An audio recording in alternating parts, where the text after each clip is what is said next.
MARU versus SERRAL is about to happen, guys. This doesn't happen every day of the week. In fact, it happens on a pretty rare occasion as we sound up into this TvZ. Oh my god. It's not very... I mean, this matchup just does not happen a lot, guys. And honestly, we wanted this to happen in 2018, 2019. It never happened then. It eventually happened. When was it? I think the first time was the King of Battles event, and then it happened again in the DreamHack season finals. Yeah, 2018 WSG, 2018 GSL vs. the World, and then, yeah, King of Battles, and then, sorry, it was TSL in the winner bracket that they played in both times. SERRAL won 2-1, then 3-0. So, very exciting stuff. Let's get into this, guys. This is what everyone's been waiting for. We're in the top right-hand side from EMS Esports.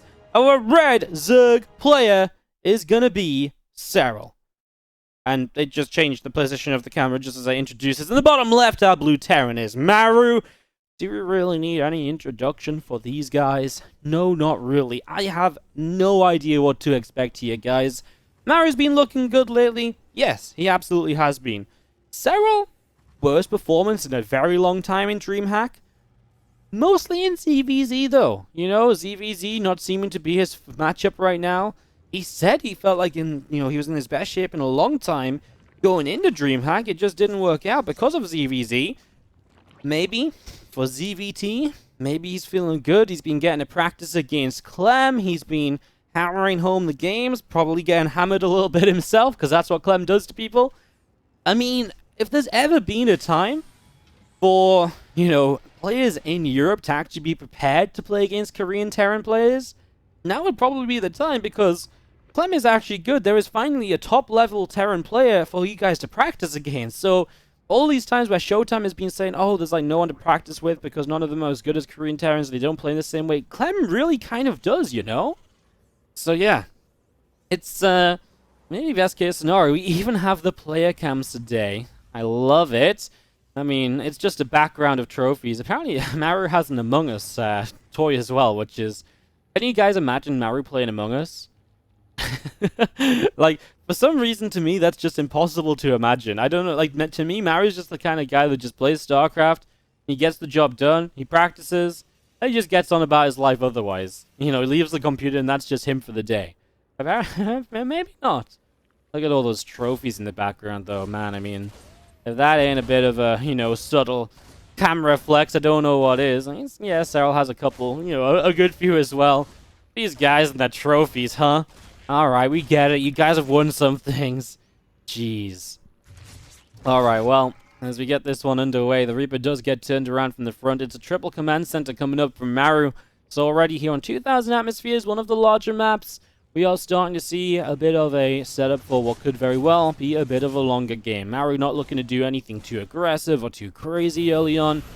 As this Rax is going to lift off, move over to the side, and the factory is going to go over to the reactors. Just going to start up a couple of Hellions. Very, very standard stuff. Meanwhile, SERRAL starts up a Roachroaring. Do you guys think he might have watched MARU versus Rogue in the GSL finals? Now let's see what this Roachroaring does, because this is a pretty darn early Roachroaring as well. This is not really like a 1-1 timing Roachroaring. This is, I'm going to make roaches and come and kill you Roachroaring. So SERRAL looking to be really aggressive on what is typically a larger map that you don't expect aggression on as MARU.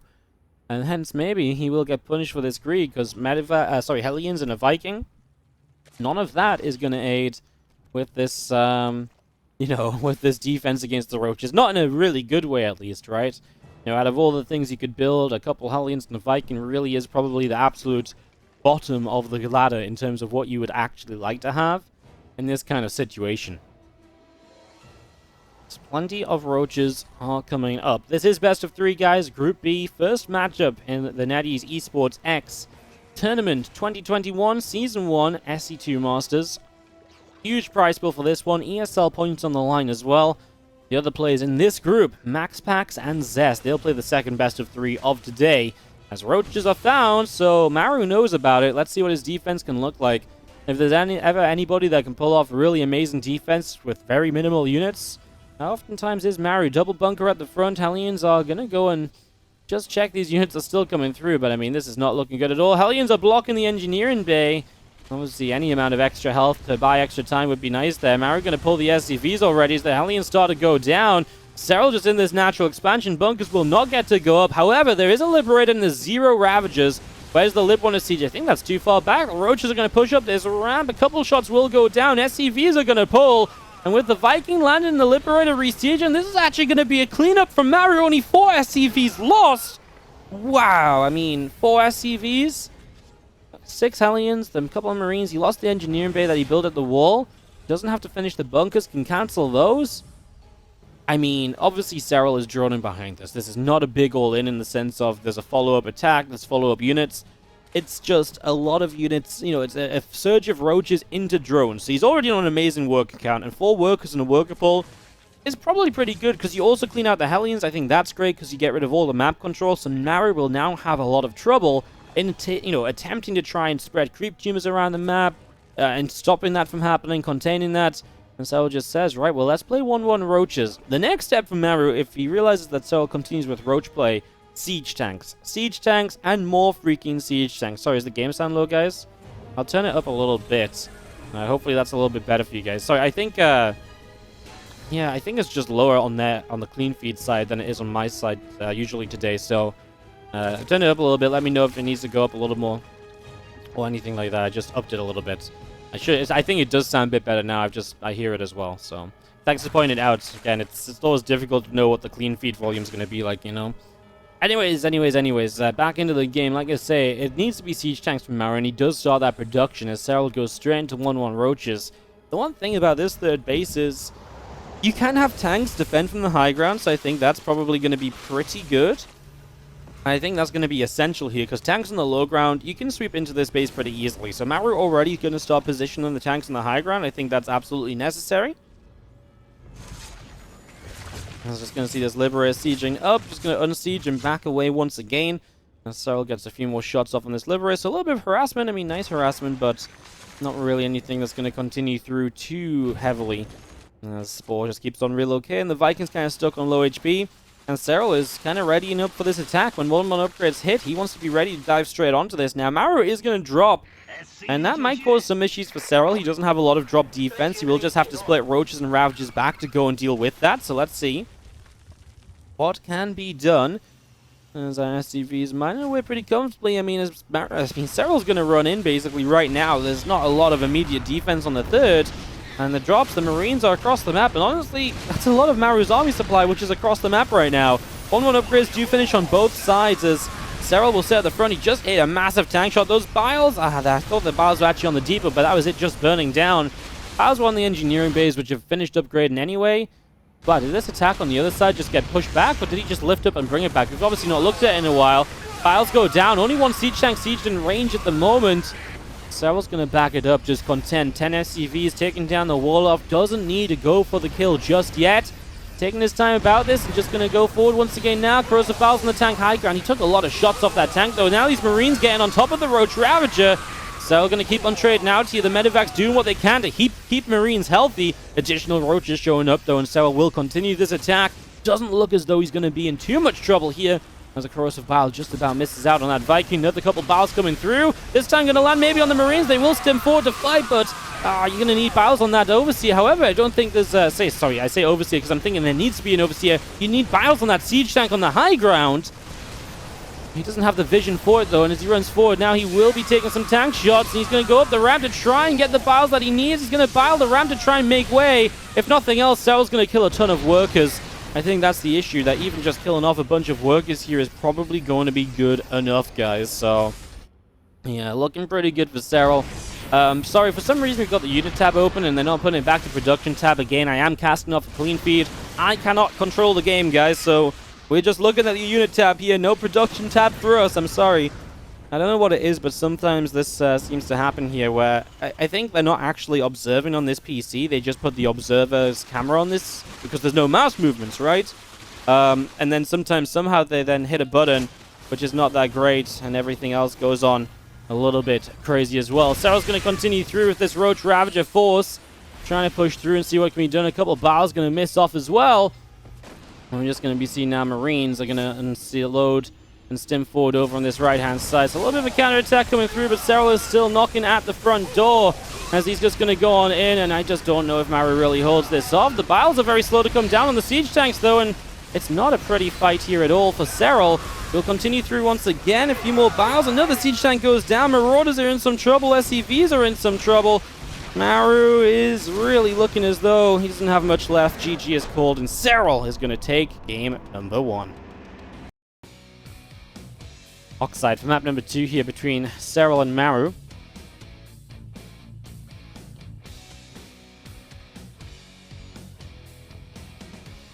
Honestly, I was kind of thinking if we could make a War Chest Team League ourselves, and I think it's too expensive to do a fully fledged one. But I figured we could maybe do like a weekend event. I thought maybe like a weekend event, 4 casters, 4 teams, 16 players, something like that.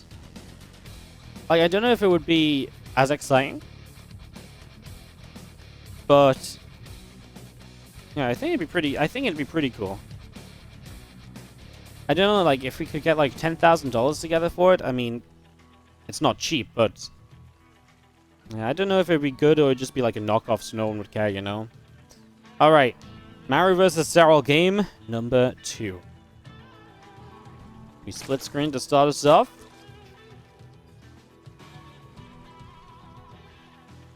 And we wait for them to stop split screening so we can enter the players. There we go. Top right hand side. Our red Zerg is going to be Serral.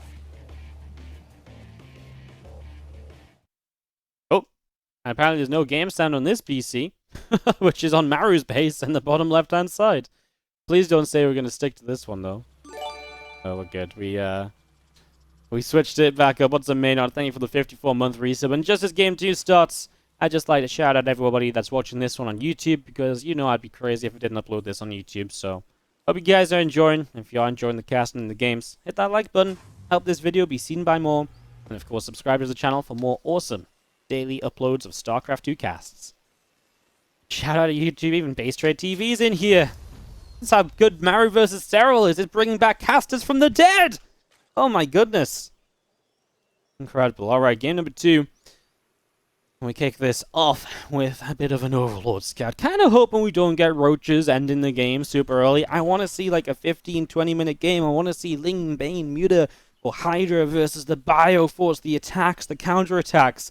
You know, I want to get deep into this TvZ. I just don't want to scratch the surface of my MARU vs Serral itch with a little bit of a roach attack. No, that doesn't do it for me. Not in the slightest. Not at all, in fact. Not at all. So yeah, let's hope for something a little bit more exciting. This is the Terran's map pick. 2,000 atmospheres, then Oxide. I imagine, what, Beckett and Blackburn vetoed by Serral, Jaganatha and Lightshade vetoed by MARU. I know the maps were on the screen a couple minutes ago. I can't remember what map 3 was. I'm assuming Romanticide. This is best of 3. All the group stage games are best of 3, guys.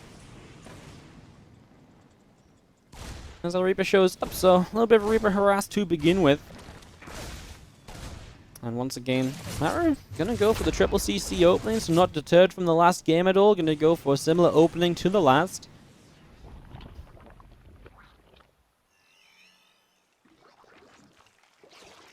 This is gonna be seeing our factory finishing up for MARU as well. So, yeah, I mean, does he change anything up? I wouldn't mind him playing like 3CC into like a Banshee setup or so.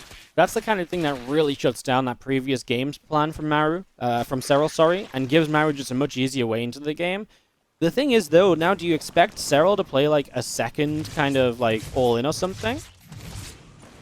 Probably not. So then do you need to go for the Banshee? I don't necessarily think so. I think you can probably get away without it this game. I guess the question is just, do you take that risk? Well, Tech Lab's building on the rack, so we'll find out very soon. It could be fast stim. He actually doesn't have the gas for fast stim, so let's see. Doesn't have gas for much at all, actually. It is just going to be a Viking, I guess. Okay, so Viking it is, so we're going to stick to the last game, basically. Okay. I don't mind that, though. I think that's, like I was saying, I just don't think you expect Serral to do the roaches twice in a row, so I think you look at this and you say, okay, cool, I'm just going to try my thing that I did last time, only this time I might actually get into the mid-game. I can actually play a proper game without being, like, super far behind from the start, so This Marine going to be putting some damage out, obviously full scout from this Overlord. Even gets to see the Viking, which is amazing. Just confirms exactly what comes out of that starport to begin with. And Liberator starts up behind it. And as Serral sees that as well, he saw a second unit starting. There's pretty much no doubt that that's the Liberator. So Serral should be very well prepared to deal with the early game antics of MARU here. The attacks, the harassment, and obviously very important for ZVT to get off to a good start and not to take too much early game damage. Because the moment you start taking early game damage is the moment everything starts kind of rolling out of control and everything goes a little bit crazy. And that's just what you want to try and steer away from as much as you possibly can. You want to keep it under control. You want to keep things, you know, within your grasp, within your power. These Lings are going to nibble down a set of rocks and just going to be seeing our Liberator with a few Hellions going to make their way through. And yeah, obviously Liberator will go one way. Typically the Hellions go the other. And Serral just opted for the Baneless Nest straight into the lair as well. And then double Evo, not very far behind the lair. So pretty quick Evo chambers for going for kind of the lair-based opening. MARU just going to scan to get rid of some creep chambers on the left-hand side. So just really wants to deny vision and map control where possible. And like I say, the Liberator has been, or was making his way around the right side. Not sure where that is at right now. As the Vikings up in the main, there it is. There's that Liberator.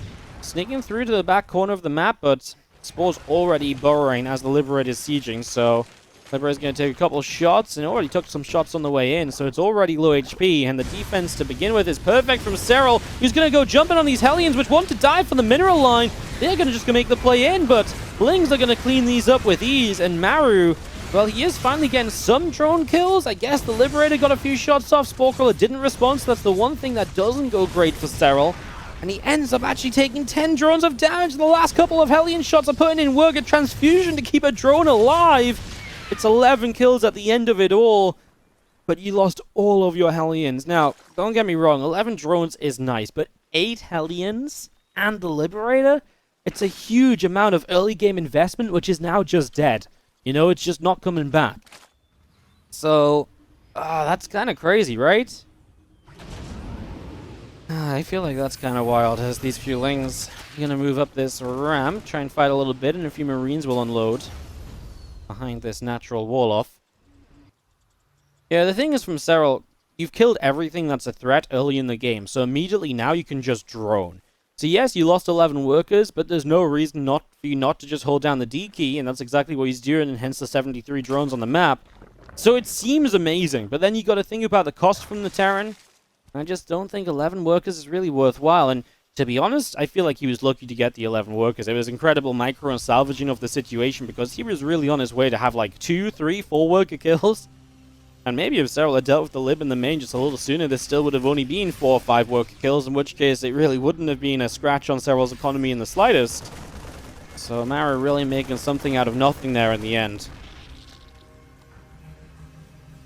Well, as upgrades finish up again, like I was mentioning, Serral was pretty fast on his own Evo Chambers, so didn't go Evo Chambers to open, but will still have 1-1 pretty quickly. In fact, finishes 1-1 before MARU finishes 1-1, because MARU's +1 armor is delayed for whatever reason. Maybe just didn't have the gas initially, maybe forgot to start it. Yeah, that's something a little bit additional to keep an eye on too, as MARU starts to drop around to the right-hand side, but look at the creep spread. It is all over the place. It's halfway through the map, but it's not just halfway through the map in one place, it's halfway across the map everywhere. And it's already encroaching on MARU's position in this game. As MARU starts up a 4th command center, and he probably says, well, I'm not going to win this one quickly, better play this a bit slower. And in we go as we stim up this right-hand side. Ling Bane's going to come through, looking like he wants to go jump on top of these Marines. Well, the Marines load up, and they do back themselves away for the moment.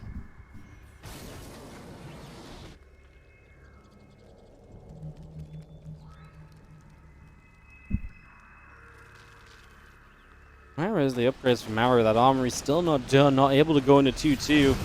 That's definitely a little bit of a costly one, and with the creep spread going everywhere and unable to deny it anywhere with this drop apparently, MARU is really starting to run into trouble. His supply is good, but supply is really only half of the fight in ZVT. The control that Serral has of this game right now, I think, really speaks volumes. As he is playing just pure Ling Bane, starts the infestation pits. That's something to keep in mind. There's no supporting units to this kind of Ling Bane play for the moment. There's no mutas, so these drops will go relatively unhindered, so they will be able to find openings at some point, I'm sure. As the infestation pit comes up, we'll see exactly the plan from Serral. We'll see if he wants to add a Hydroden in, or if he just wants to rush to Hive. If he wants to rush Hive, Vipers here against the Siege Tanks would be great. A lot of the time, I mean, what used to happen used to be you'd play Ling Bane into, like, very fast Ultras. But more often than not lately, it's usually kind of like a Hydra Den and then a Lurker Den added on soon after this Infestation Pit. And you just kind of go into Lurkers off of kind of a Ling Bane heavy open. You kind of stick, you skip past the Ling Bane Hydra phase, and you just kind of go Ling Bane Lurker. And obviously there's a few Hydras mixed in, but the main goal is just to go to the Lurkers really quickly. As these few Banes going to roll through, and well, I like the Burrow, just forces a scan when he realizes nothing else is going to be done, so a little bit of additional damage, even though overall it's not great for Serral there. Now we're able to clean those Banes up without losses.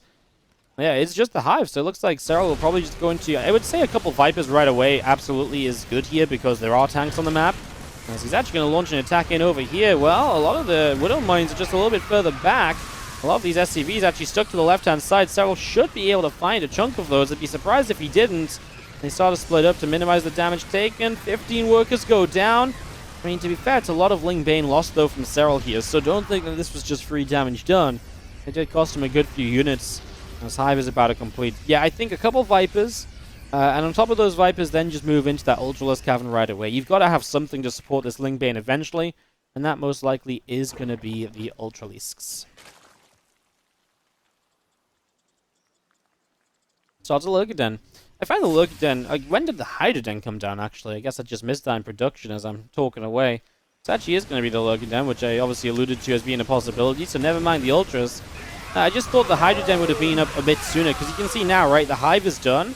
So right now, if you already had the Lurker Den, you could begin the Lurker upgrades, but not having the Lurker Den already means that they're just a little bit further off in the distance. There was prioritization on the Vipers, though. Got those going as soon as possible. As these few Queens getting chased away out over the right-hand side. Going to trade out a couple transfusions. Widowmine shot aiming forward. Widowmine shot goes in, hits onto a couple Marines as the rest of these Banes continue through as well. Fire units will just split up. And still just going to be seeing that Ling Bane force continuing around the right-hand side. 3-3 upgrades on the way through. Ghost Academy coming up. Just going to, again, keep rolling these Banes forward here. A couple Widow Mines. Get the cleanup, and MARU is going to push that back. So, minimizing any kind of real issues here. There's the Seismic Spines, so we're on our way to the Lurkers. Time is ticking before we really enter this stage of the game where Serral is going to be in full control defensively.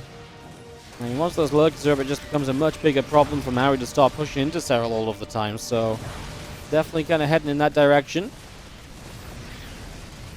The Slingers run in, and a couple of Banes go off, and connecting nicely on Marauders up top. You do see the defense of this drop is pretty crisp and clean, right? Serral just very smoothly getting rid of that. Love the Parasitic Bomb. Hits the higher HP medevac. Maybe should hit a lower HP one, because that would have guaranteed a kill. Obviously, MARU was, responding, right? So if you assume your opponent's going to respond, the lower HP one would have been the better target, basically, but all good, all good. Tank over here just kind of on its own. Unit production now is kind of ghost focused. A few Widow Mines defensively is MARU currently pending on 4 bases. Hold that thought, because here we go. If this army crashing through again, a couple Blending Clouds do come down, allowing Serral to get on top of tanks more easily, but not easily enough. And he drops down in supply. One of the reasons Serral might try to be very aggressive on this map is because when it gets to the super late stages of Oxide, you only have 6 bases each. So it becomes a very difficult map to play a longer game on as a Zerg, because the Terran will just trade efficiently, and if you can't keep the Terran off their final base, which is very tough to do on only 6 bases, then you're just going to lose the game of efficiency. And it just really becomes this difficult kind of map, because, yeah, 6 bases just mine out that quickly, right? The Terran can just mine out 5 base and then take the 6th. It's not like there's a 7th, an 8th base, and a 9th base to work towards, or anything like that. There really, really isn't. So, yeah, that's a very important part of this, is Lings and Lurkers will come through. Going to get a little catch on a Ghost.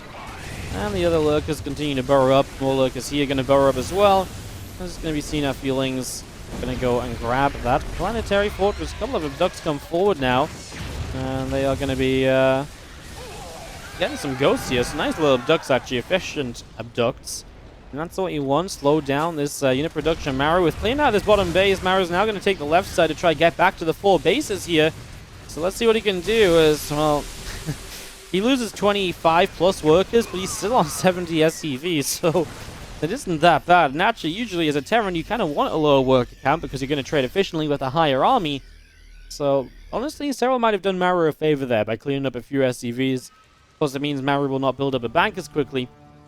That's something else to consider, as MARU really is just playing this defensive game, hoping that Serral just keeps throwing units at him, and just going to play defensively until, well, the last possible moment, basically. That's where this stands, as we do have Hive up in the main. These couple of Lings going to come through, going to get us around on a couple of refineries. Move on in, Lings, Banes, Lurkers pushing forward here, and the problem is the siege tanks really just do some serious damage before everything else. He does get the planetary fortress, though, and what is really important is that you just keep on denying these bases, right? The more that you deny these bases, the tougher and tougher it becomes for MARU in this game, because he just can't mine. And guys, you need money to be able to build things. I know that's not the most insightful comment of StarCraft 2 ever, but it's a fundamental. So Serral denying these bases again and again is going to allow him to trade inefficiently, which he is doing. About 6,000 resources lost, worse than what MARU has lost so far. And ideally, Serral just says you never really get beyond 4 bases, and eventually you kind of just run out of steam. You can't keep making enough units to defend, and at some point I will just overtake you and just kind of run on through. So that's the game plan at the moment, is Lings run around the bottom right. Lurkers will join with this. And a little Ling Lurker force. Well, now going to relocate over here, as that's going to be a set of rocks that gets taken down. I'm going to make our way down to this bottom side of the map as well. So rocks get taken down. The orbital command overhead is just going to fly back over. A couple of SCVs will fall. This Ling Bane army continues on through. The missile turret putting some damage in. Viper just kind of flying overhead. But again, the whole idea is you're going to keep this 4th base for mining a bit longer here. And a couple of abducts, tanks are being brought forward. Banes are just going to keep on rolling through. I mean, those Banes are all going to go down. But look at MARU's supply. It's dropped heavily. A couple of parasitic bombs were on those. Oh my god, the snipes here are disgustingly good. I was going to say, a couple of parasitic bombs on the Vikings, and those are all very low as well coming out of this. But they cleaned up the Vipers. And those snipes on the right side actually kind of like this for Serral for a while. But then those snipes maybe kept MARU in this a bit more. Serral lost a little more than he was bargaining for there. I mean, MARU is still just struggling to mine, though. He doesn't even have a scan right now to clean up a Ling, so he's just going to land this orbital out of position. I mean, guys, he's struggling for money. He's trying to land on the bottom side of the map as well. Tell you what's massive, though, for Serral is that he's taking a base of MARU. That bottom right base is meant to be MARU's base this game.